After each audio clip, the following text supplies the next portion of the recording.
మనము ప్రేమను కలిగి ఉండకపోవడం బట్టి స్నేహితుల దగ్గర స్మార్ట్గా బిహేవ్ చేయాలని, తెలివితేటలుగా బిహేవ్ చేయాలని you're losing so many friends and relationships. ఈరోజు దేవుని పెట్టారా, నీ బంధువులను కోల్పోయావు. చూడండి, నలుగురిలో లోకములో ఉన్న వాళ్ళు ఎలా ఉంటారంటే రెచ్చిపోతారు. మనము రెచ్చిపోవలసిన అవసరము లేదు. ఎందుకంటే లోకములో ఉన్న వాళ్ళకి ఏ దారి లేదు, వాళ్ళని వాళ్ళే గొప్ప చేసుకోవడం తప్ప. కానీ తన్ను తాను తగ్గించుకుని వాడిని ఆయన హెచ్చించను. హల్లెలూయా. మనల్ని హెచ్చించేవాడు ఆయన ఉన్నాడు.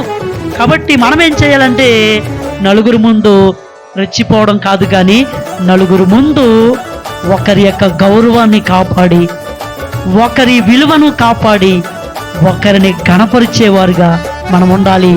అటువంటి ప్రేమను మన హృదయంలో మనం నింపుకోవాలి. దేవుని పెట్టారు. అందుకే ఎప్పుడైతే నీవు చూడండి నలుగురిని ఎంకరేజ్ చేస్తూ, నలుగురి విలువను నలుగురిలో కాపాడుతూ, నలుగురిని గొప్పగా నలుగురిలో మాట్లాడుతావో నీ చుట్టూ అందరూ స్నేహితులు లేస్తారు. నలుగురి ముందు చీప్ చేసే వారికి ఎవ్వడు దగ్గర ఉండడు. కొన్ని రోజులు ఒంటరి అయిపోయి వాళ్ళ జీవితము చివరికి ఆత్మహత్యలకి దారి తీస్తుంది.